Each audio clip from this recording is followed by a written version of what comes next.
Ketegangan antara Iran dan Amerika Serikat terus meningkat di tengah negosiasi terkait senjata nuklir. Kami akan diskusikan ini lebih dalam bersama dosen ilmu politik dari Universitas Udayana, Evata Filomen Boromeu Duarte. Pak Evata, selamat malam dengan Tifal, Pak. Apa kabar? Selamat malam, Mas Tifal. Kabar baik. Terima kasih sudah bergabung bersama kami. Sampai ada tenggat dari Presiden AS beri waktu 10 hari buat Iran. Bahkan yang terbaru, Trump bilang akan ada serangan terbatas.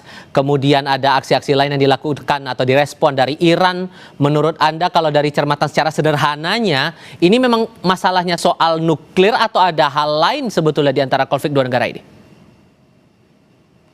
Ya, baik.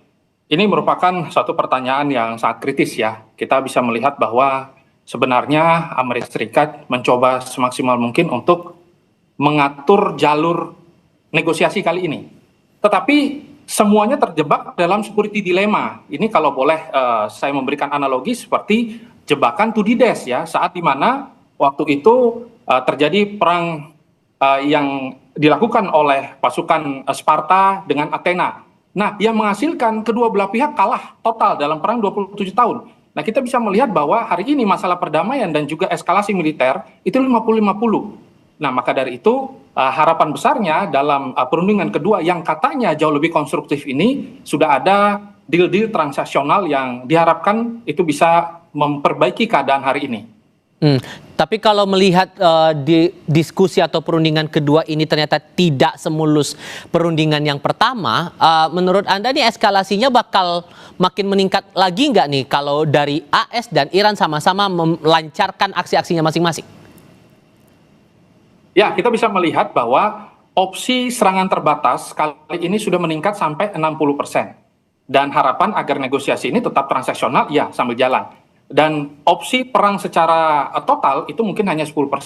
Nah, sisanya akan ada upaya untuk melakukan negosiasi tingkat lanjut. Kita bisa melihat bahwa Iran sudah menyampaikan bahwa mereka saat ini sedang menyiapkan proposal untuk membahas kembali apa-apa saja poin-poin yang bisa disepakati. Tetapi untuk menghentikan pengayaan nuklir secara total tidak bisa. Nah, inilah yang menyebabkan Israel mengambil opsi unilateral. Dia akan bisa menyerang secara langsung Iran tanpa persetujuan Amerika. Tetapi ketika serangan itu terjadi, otomatis Amerika harus turut serta untuk melindungi kepentingan regional, dan ancaman dari Iran adalah perang secara regional. Seluruh pangkalan militer di wilayah Timur Tengah akan dibabat habis oleh Iran itu sendiri. Inilah yang menjadi security dilemma dan semuanya bisa mengalami kerugian besar dalam perang kali ini. Rusia dan Tiongkok bisa ikut berperan nggak sih dalam konflik dua negara ini, Mas? Dalam latihan tanggal 19, kedua belah pihak sudah menyatakan bahwa mereka mengadakan latihan untuk menunjukkan nilai-nilai bahwa mereka memiliki perhatian. Tetapi untuk turut serta secara langsung tidak.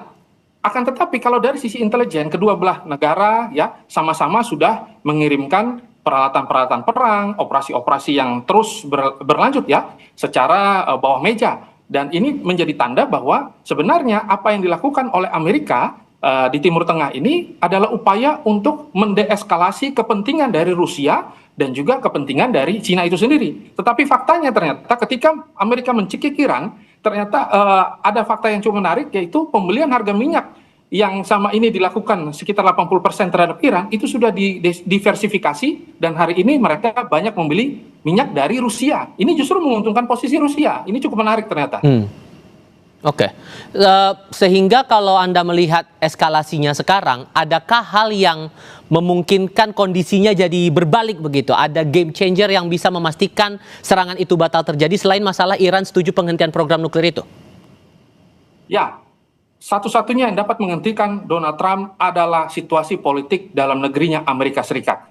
Kalau situasi, kita bisa melihat bahwa hanya 21% yang setuju terhadap serangan atau pendudukan atau regime change yang diharapkan atau digembar-gemborkan oleh Amerika Serikat. Dan sisanya mereka tidak berharap. Kita bisa melihat bahwa Amerika saat ini juga kita perlu garis bawahi, mereka mengatakan serangan terbatas. Jadi tidak secara full. Dan Donald Trump adalah seorang pebisnis, dia merasa bahwa apabila serangan ini tidak clean, tidak bersih, itu akan menyebabkan kerugian. Dan kita bisa melihat bahwa ada upaya-upaya untuk menjaga kredibilitas politik. Maka dari itu security dilemanya terjadi di sini.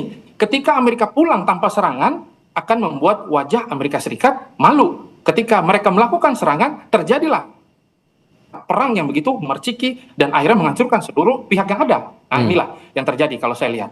Sehingga negara-negara kawasan seperti Timur Tengah ini harus bersikap bagaimana nantinya?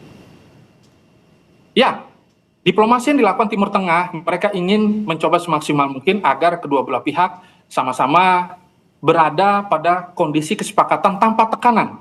Tetapi nyatanya agak sedikit kesulitan karena kita bisa melihat Israel sudah tidak tahan. Israel mengatakan mereka akan menyerang secara mandiri. Amerika Serikat mencoba semaksimal mungkin untuk mengatur jalan diplomasi dan mereka berharap agar ada upaya untuk mendiskusikan dan juga mengatur perdagangan uranium yang selama ini sudah membuktikan bahwa Iran berada pada threshold uranium sampai 60% ya.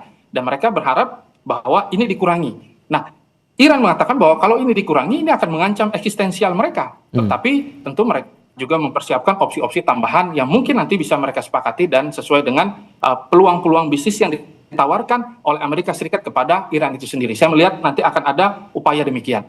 Oke, terima kasih banyak Pak Fatah sudah berbagi perspektif bersama kami kali ini. Saya selalu ya Pak, selamat malam.